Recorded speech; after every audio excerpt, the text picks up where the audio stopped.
Estamos de volta na sequência do TV Mar News para trazer mais informações. Daqui a pouco nós teremos também a participação da doutora Jamile Coelho aqui conosco, né? Explicar como funciona exatamente os mecanismos para aplicação e para a criação de leis. Vamos falar daqui a pouco a respeito desse assunto, você não pode perder. Mas com o crescente número de mortos em decorrência da Covid-19 e o governo de Alagoas prometendo uma flexibilização social controlada, você vai poder acompanhar agora a participação do jornalista Arnaldo Ferreira com a análise no tema de hoje. A Secretaria de Estado da Saúde divulgou no final da tarde de ontem mais 21 mortes. Número que se repete desde a última quinta-feira. Com isso, sobe para 4.200 o número de alagoanos que perderam a batalha para o coronavírus. A situação é grave. Alagoas permanece na fase vermelha. 76% dos leitos de UTIs permanecem ocupados. Já o número de leitos clínicos, a ocupação caiu para 42%. As pressões econômicas vêm de todos os lados e todas as frentes. O governo de Alagoas, sem alternativa, faz uma flexibilização social controlada. Na prática, o que é isso? Os estabelecimentos comerciais voltam a funcionar normalmente, de segunda a sexta-feira. Mas bares e restaurantes podem reabrir no sábado e no domingo com um horário controlado. O governo também anunciou a liberação dos calçadões, da orla e das praias. O que precisa agora é um protagonismo e sensibilidade da classe empresarial privada, principalmente dos fornecedores de alimentos. Os preços dos produtos da cesta básica, da carne, do frango, dos ovos, dispararam. A tarifa de energia elétrica também está mais salgada, 6,5% mais cara.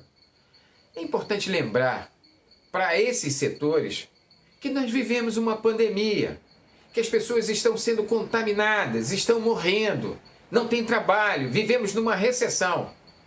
Dá para entender isso? É uma grande pergunta, né? Se dá para entender tudo o que está acontecendo. O Arnaldo Ferreira volta amanhã para uma nova participação dele durante o TV Mar News, tá? Todos os dias, segunda a sexta-feira, temos a análise aí do jornalista Arnaldo Ferreira com os principais assuntos, colocando a opinião dele sobre os temas mais variados, principalmente nas questões políticas. Vamos dar uma olhada então, já que o Arnaldo trouxe a análise sobre o panorama da Covid-19, vamos ver então a movimentação das últimas 24 horas aqui em Alagoas. Como fonte, a Secretaria Estadual de Saúde, novos casos 746, casos confirmados 171.648 desde o início da pandemia, tá? Casos em investigação, 9.471. Casos recuperados, 163.573. Novos óbitos nas últimas 24 horas, 21. 21 pessoas morreram depois dessa confirmação com os dados da Secretaria Estadual de Saúde em decorrência da Covid-19 nas últimas 24 horas. E os óbitos confirmados até aqui em Alagoas, 4.159, ou seja, estamos nos aproximando aí de 4.200 mortos em decorrência da Covid-19, tá certo? Vamos lá, então, trazendo o percentual de pessoas vacinadas e também do estoque aqui em Alagoas. Total de 440.709 vacinados que receberam a primeira dose, equivalente a 13,15% da população do estado. 64,67% das doses do estoque recebidas pelo estado já distribuídas para a população.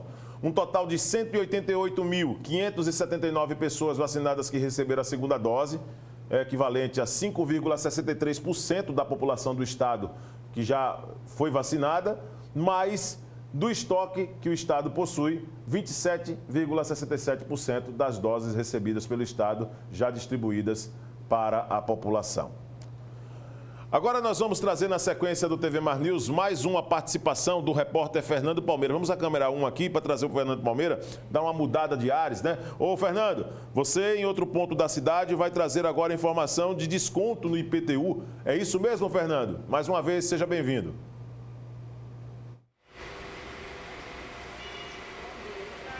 É isso mesmo, Viderlan. Enquanto o governo federal fez uma prorrogação aí pequena para o imposto de renda, para a entrega da declaração do imposto de renda, a Prefeitura Municipal de Maceió, através da Secretaria Municipal de Economia está chamando a atenção dos contribuintes para o pagamento como incentivo de 10% àqueles que pagarem o seu IPTU em pagamento único, com a cota única. Vou conversar com o Sérgio Vicente, que é coordenador-geral do Cadastro Imobiliário da Secretaria de Economia de Maceió, e ele nos fala sobre a importância do pagamento do IPTU e com esse incentivo da Prefeitura de 10% em cota única. Obrigado a todos aqui da TV Mar por esse espaço, onde a gente está divulgando que até dia 30 o contribuinte vai ter direito a pagar a sua cota única com 10% de desconto. Estamos pedindo que o cidadão maceioense, a gente sabe de todo esse problema que a gente está passando com essa pandemia, mas que não deixe de pagar o seu IPTU, não deixe para a última hora, né? Você pode tirar o seu IPTU pelo site www.online.maceió.al.gov.br ou na nossa central de atendimento pelo número 3312-5060. A gente pede que o contribuinte não deixe para a última hora, para não congestionar o site, né? Tem que tirar com antecipadamente, tem até sexta-feira para tirar com 10% de desconto. Muitos dos contribuintes já receberam, inclusive, o carnê do IPTU e tem lá a primeira fichazinha lá, o primeiro boleto, já se pode pagar essa cota única, não é? Isso, não. Lá no carnê já não pode mais, porque aquele vencimento foi do dia 31 de março. Então, para que ele tenha direito, ele vai ter que entrar nesse site que eu falei agora e emitir o boleto com os 10% de desconto. Caso o cidadão tenha dificuldade em baixar o boleto pelo site, o que é que você poderia orientar rapidamente, objetivamente, para facilitar esse passo a passo aí? Olha, para que ele possa, já que as pessoas que não têm muita familiaridade com a internet, entra no site, vai para o número, entra em contato com o número 3312-5060, que vai ter os nossos atendentes, que é a central de atendimento, que possa facilitar a vida dele para pagar o seu boleto. Para aqueles que incorrem em inadimplência com o IPTU, o que é que pode ocorrer de penalidades para o contribuinte? Olha, as penalidades para o contribuinte é ele ser colocado em dívida ativa, né? A prefeitura colocar o imóvel na dívida ativa do município. Então a gente não quer que isso chegue a esse extremo. Por isso que a gente agradece esse espaço e pede que o contribuinte pague o seu IPTU em dia com esse desconto que a prefeitura está dando de 10% de desconto até o dia 30 de abril.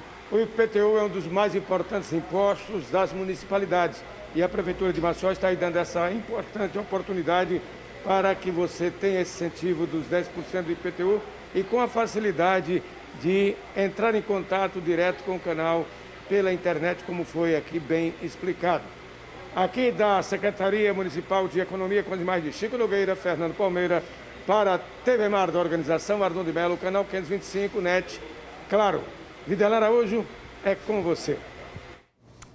Tá certo, Fernando Palmeira. Estamos acompanhando, né, uma boa notícia quando se fala de desconto, né, em qualquer tipo de tarifa, no momento em que nós estamos acompanhando reajustes e que tem somado no bolso do trabalhador, acaba sendo também de fundamental importância esse tipo de informação. Hoje é dia do quadro Direito e Cidadania. Nós temos o prazer de receber, todas as quartas-feiras, a advogada e desembargadora eleitoral do TRE Alagoas, doutora Jamile Coelho, para poder trazer um tema também que, para nosso telespectador, gera muitas dúvidas. Doutora Jamile, muito obrigado, inclusive, mais uma vez, por marcar presença aqui no programa. Mas quando se fala em estabelecer leis, as regras que precisam ser cumpridas, muitas vezes as pessoas elas não entendem o princípio. Como tudo isso funciona? De quando é que a lei nasce para levar para a sociedade as regras que são estabelecidas por ela? Bom dia, Viderlan. Bom dia a todos e a todas. Então, a gente vive ouvindo, né, no Jornal Nacional, no Jornal Hoje, enfim, em diversos noticiários. O presidente sancionou, o presidente vetou, o projeto de lei saiu da Câmara, foi para o Senado. Isso. Como é que isso funciona? Primeiro, a gente tem que entender da separação dos poderes, né? E quem faz o quê? O Poder Executivo, ele executa, ele aplica a lei naquele caso concreto, né, de como ele vai fazer as políticas públicas. O Legislativo, ele elabora as leis. E isso, se a gente descer mais um pouquinho, a gente vai entender que, ao final e ao cabo, quem elabora a lei somos nós. Por quê? Porque nós escolhemos quem vai falar, quem vai votar pela gente. Já então, o princípio de tudo passa por nós, eleitores, não é isso? Exatamente. Então, assim, quando você tem raiva de uma lei, ou que você não quer cumprir aquela lei, lembre-se que é uma parte de você, que foi uma parte de você que votou naquela lei. Sim. Porque quando a gente, né, o ano passado, a gente elegeu vereadores. Sim. Ano que vem, nós elegeremos deputados federais, deputados estaduais e senadores. Isso. E são essas pessoas quem apresentam projetos de lei e aprovam ou desaprovam. Como é que isso se dá? O projeto de lei ele tem 4 fases. Ele é recebido na Secretaria-Geral, e aí vou falar sempre no Congresso Nacional, porque isso se repete na Câmara dos Deputados, na Assembleia Legislativa e na Câmara de Vereadores. Então, assim, ele é recebido pela Secretaria-Geral, depois há uma discussão, depois há uma votação e depois vai para o presidente da República, ou governador ou prefeito, para sanção ou veto, certo? Certo. O que é sanção ou veto? Se o presidente, né, o chefe do Poder Executivo estiver de acordo, ele sanciona a lei, ela é promulgada, publicada e a partir daí está valendo. Algumas leis ela tem o que a gente chama de período de vacância. Sim. Quando a lei é muito complexa, ela tem um período para poder entrar em vigor. Então, ela é promulgada, ela existe, mas ela ainda não causa efeitos. Certo. Entendeu?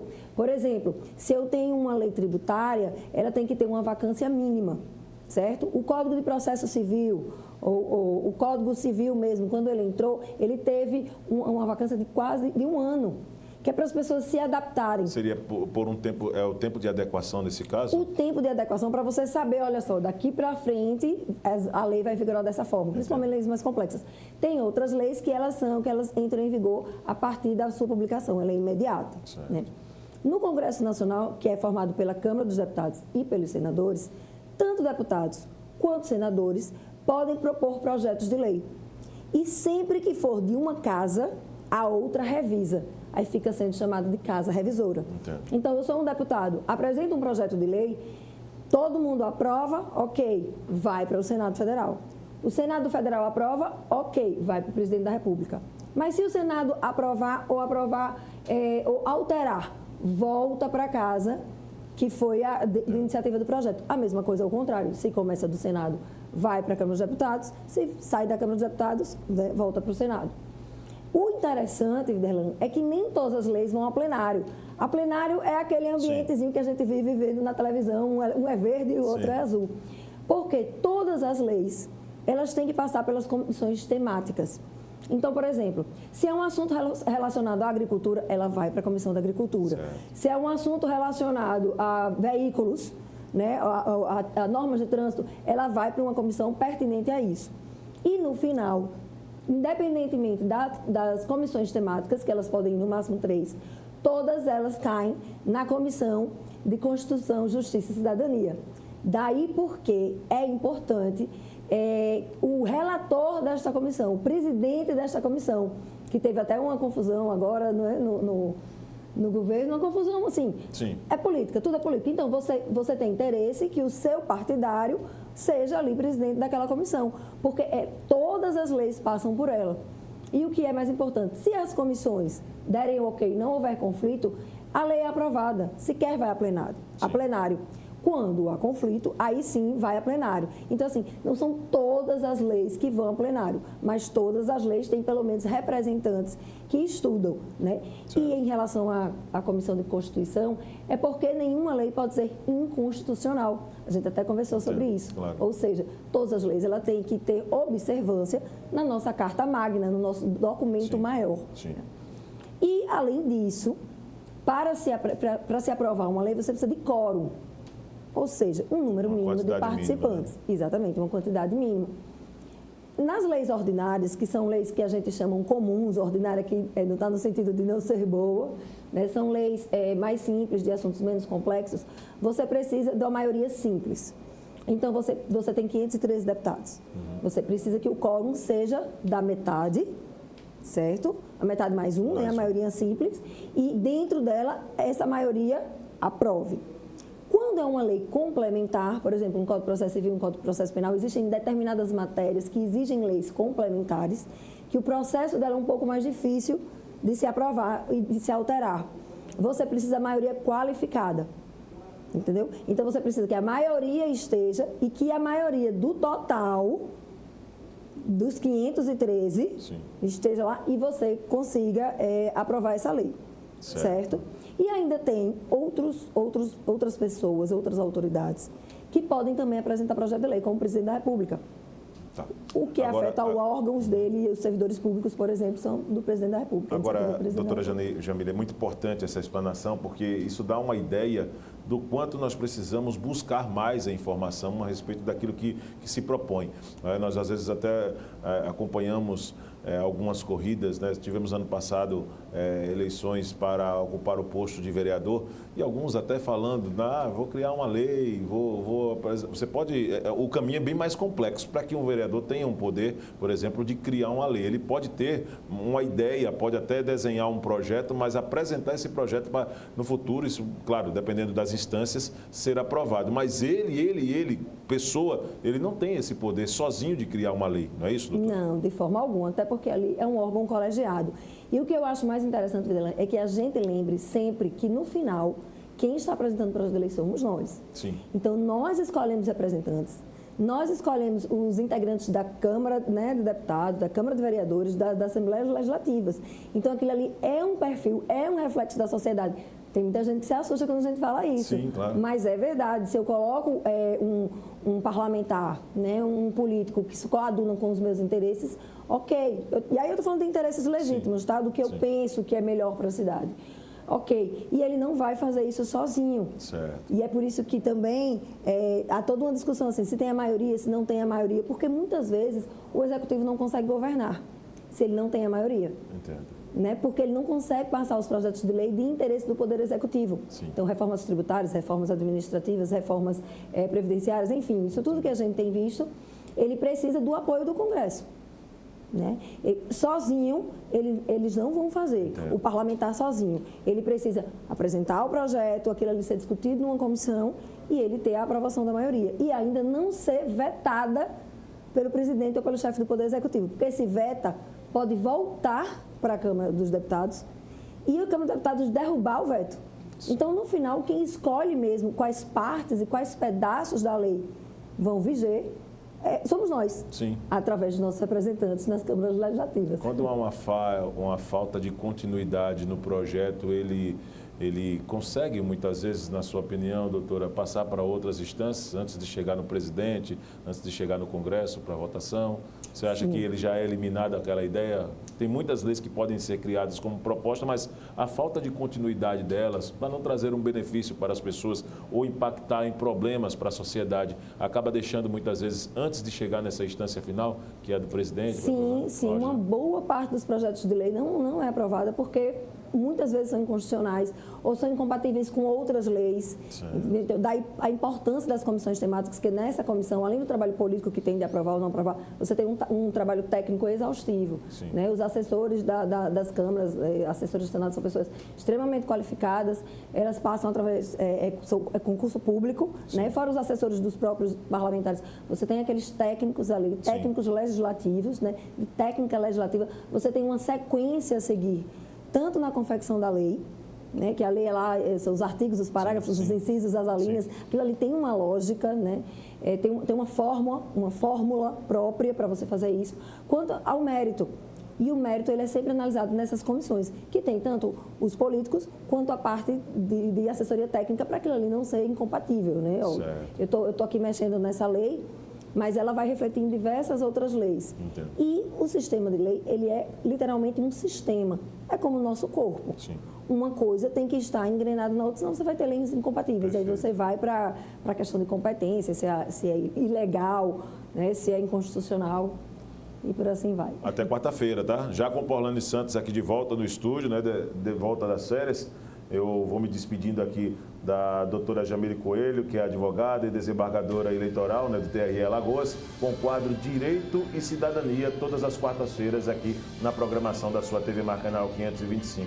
Eu já faço o convite, reforço exatamente a sua participação, a sua audiência amanhã, às 8h30, para uma nova edição do programa TV Mar News. E eu te espero. Até lá.